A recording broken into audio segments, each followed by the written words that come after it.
There's definitely a myth that every single celebrity that you see on TV is excessively wealthy, or every single, I don't know, rapper, musician in general is excessively wealthy. But that is generally not the case. These guys are regular humans, generally picked out of circumstances where they actually, in fact, have never had to learn how credit worked, for example, how to live in debt, if that makes like good debt, let's say, right? How to not use your money for things, let's say, but use the bank's money for things. Like how to specifically, strategically position themselves to be in, glorious financial freedom within the future. They never put money away for IRAs. They're generally living from episode to episode, basically type of thing. And royalty checks that are starting to dwindle because the ideology in the movies, let's say, when it came out, no longer matched the current ideology push that's going on here, right? There are a lot of reasons why a lot of these actors are coming out of nowhere, bro. I mean, listen, I think if you ever wanted to get into any type of situation where you will be entering into a situation where your monthly or yearly, pay is going to exclusively come out of royalties, you need to make sure that you're putting money away for the downtimes. I think that's probably the most important thing. People should be looking into some type of, financial advisor or anything or things like that. Concert sales are down, merch sales are down. All the sales that are even associated with some of these musician acts exclusively almost are all down, guys. They're going to have to come out of retirement almost by definition. Specifically, if they fell into the situation where they were living above their means for the entirety of their youth, and they never put anything away, guys. That's just a reality, I think, personally. But name of the video is famous actors are coming out of retirement because they need money. All right, let's go and check it out. Let's jump into it. This is a suggestion via Discord, guys. A headline, I got to be honest, Ken, it caught me off guard. Jim Carrey came out of retirement because he needs money? Well, apparently he's not the only one. Al Pacino, Hugh Grant, Nicolas Cage, Harrison Ford, these folks, if they can't retire with all the cash that they've made, how can the average American? I want to bring in now Matson Money founder, CEO Mark Matson. And Mark, what is going on? Listen, we saw Mike Tyson. We knew Mike Tyson had to take the fight and maybe not win the fight, but he was in a dire situation. So everyone is basically talking about publicly how Mike Tyson threw this fight. That's absolutely hilarious, guys. No one thought Jim Carrey was in that situation. And people are looking at this like, how can I ever retire if these guys can't retire? Well, it's a very difficult thing to do for apparently not only normal everyday Americans, but for celebrities. And it's because of the nature of money itself. Money can't make you happy. No. If you look throughout history, you can see people like Elvis Presley, Marilyn Monroe, Prince, John Belushi. Marilyn Monroe is a really bad example. She had to dumb herself down, and I think that is what kind of pushed her over the edge specifically.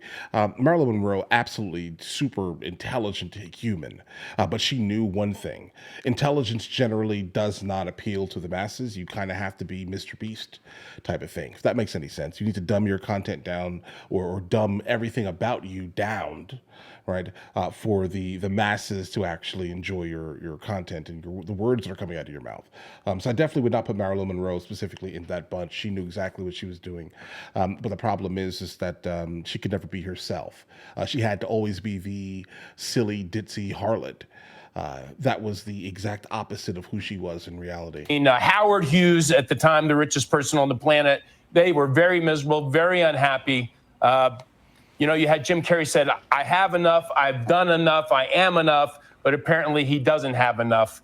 And he's going to have to go back and work like many people that go into the retirement thinking they have enough, and they don't. So, and we know, to your point, more people are working longer. They're coming back out of retirement. So is it a myth? Is there a path to really retiring comfortably? Yes, there is. There is a path, but it's a difficult one and fraught with a lot of danger. So I always tell people, look, most people dramatically underestimate how much they're going to need. There's a rule of four in financial planning.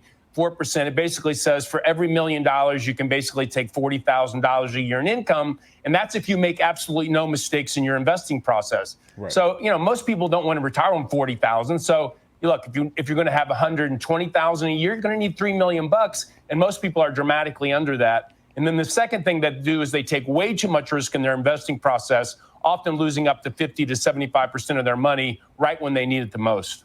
Well, I know that you've created what you call the. What he's definitely saying here is valid. I was wondering the danger aspect of it, but yeah, if you're going to be putting your money into stocks, this is not financial advice. Absolutely, this is not. But I can only tell you what I do specifically. But if you're going to be putting your money into stocks, you need to make sure that you're not, let's say, investing individually. I think that's where people kind of end up getting losing 50%, as he said here. I prefer the S&P. Along with like QQQ, if that makes any sense here. If you guys know, you know, I guess, in this instance. But generally like dividend-paying stocks. So what he's saying here, for every $1 million, he's referring to $40,000 basically in a dividend pay. That's not enough generally to live in the United States of America, but I also don't understand why people are so like tidally locked, let's say, to the United States of America. You're living in your older age now. $40,000 a year in many other countries, you can live pretty beautifully, all right, with free healthcare. American Dream experience. So how does that work? Just leave America. Yeah, that's a 2-day workshop that we created to help people understand the dangers of how to toxic investing. We teach them the academics behind investing and then how to plan long term. Look, we're in a very precarious situation. From 95 to 2000, the S&P made on average of 22% a year. Mm-hmm. The NASDAQ made 45% a year. And then we had a 50% crash in growth stocks and a 75% crash in tech stocks. I'm not saying that history repeats itself, but it often rhymes. And people are going to have to get much broader diversification, analyze the risk in their portfolio, and truly understand the academics by how to do this instead of just gambling. Like you can a lot of the times kind of mitigate a lot of these things by just whatever you're going to put into the market, let's say on a monthly basis, make sure you're putting, 10%, let's say, of whatever you would be putting into the S&P or NASDAQ, let's say. I would say put that directly into like foreign stocks and things like that, just so you can kind of, benefit from the growth of foreign nations also. So then before I let you go, is there also a spending component to this? I mean, is there sort of, because when the market's running the way you described, we also have what they call the wealth effect. And we feel like we've got a little bit extra because check out my account and we go and spend money, not from cash flow, but on the assumption that we've got it and all of a sudden it's not there. Right. Yeah, it's extremely dangerous. Look, the reality is that investing is a dangerous game. It is. Playing the market itself is dangerous. And I always tell people, look, you want to invest in the market long term, not play it. No one knows when the next Boeing's going to hit. Who would have ever guessed Boeing would lose everything? They made planes that crashed themselves. Doors flew off.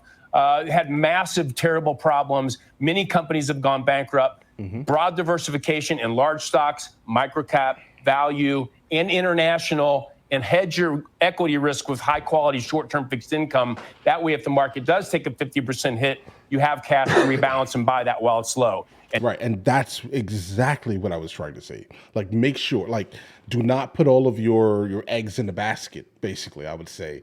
The smartest thing, in fact, if you're going to, let's say you're going to make it a solid attempt to put at least $100 every single month, you're not going to be able to retire off $100 a month. I'm going to let you know this right now. But given a low average, let's say $100 a month, make sure you're putting $10, $20 into the international market also. Just in case something happens, guess what you have to fall back on, guys. All right. But let's continue. And don't spend that. A lot of people are getting money from their parents when they die. Yeah. They don't even reinvest it. They buy Ferraris and new houses. Right, yeah. Stupidly. And let's face it, Jim Carrey always had the Groundhog movie and in case of emergency, break glass, right? All of those actors got I can do part 4 to that movie. So most folks don't have that availability, so let's do it the right way. Mark, thank you so much, my friend. Appreciate it. Mm-hmm. Guys. Yeah, these are all issues here. I mean, personally, when I know specifically that it is a very, very important because at some time you're not going to be able to work, right? And what are you going to do? You know, depend on the government. The government generally handles big projects and things like that poorly, let's say. So I knew when I was very young, like 20, put money away every single year, no matter what it was. Put it away, put it away, put it away, put it away into the market, S&P, and into the S&P consistently. And the growth has been absolutely amazing within the last 18 years, right? That I knew, obviously, you know, with every kid, I have 3 kids, every kid that was born, to also start working on them immediately. Right. So whatever I was putting into mine, I would then now split it into 4, let's say, basically, for me, and then for each of the kids. You get what I mean?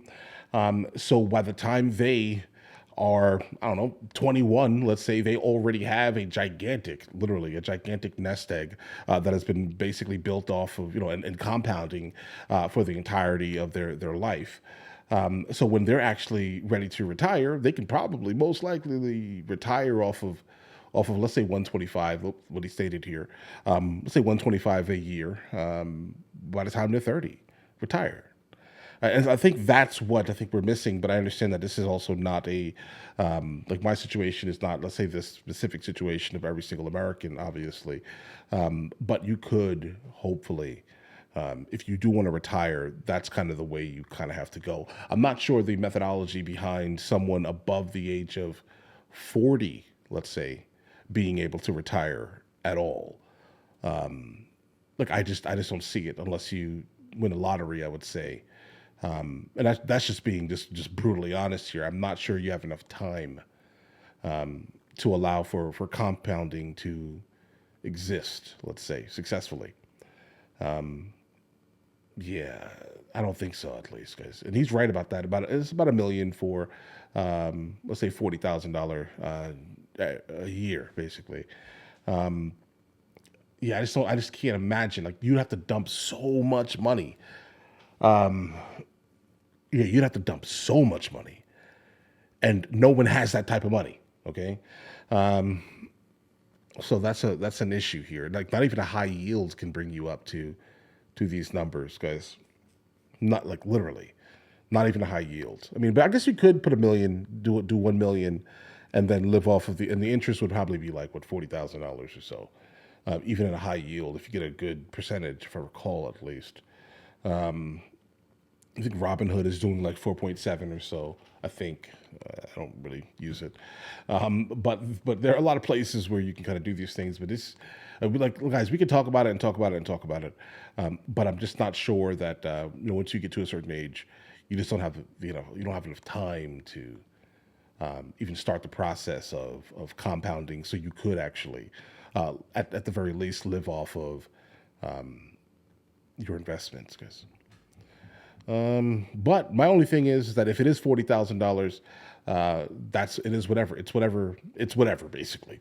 I personally would move to a place where the cost of living is absolutely minuscule. Okay, like there are places that the average citizen doesn't bring home more than $1,000 a month.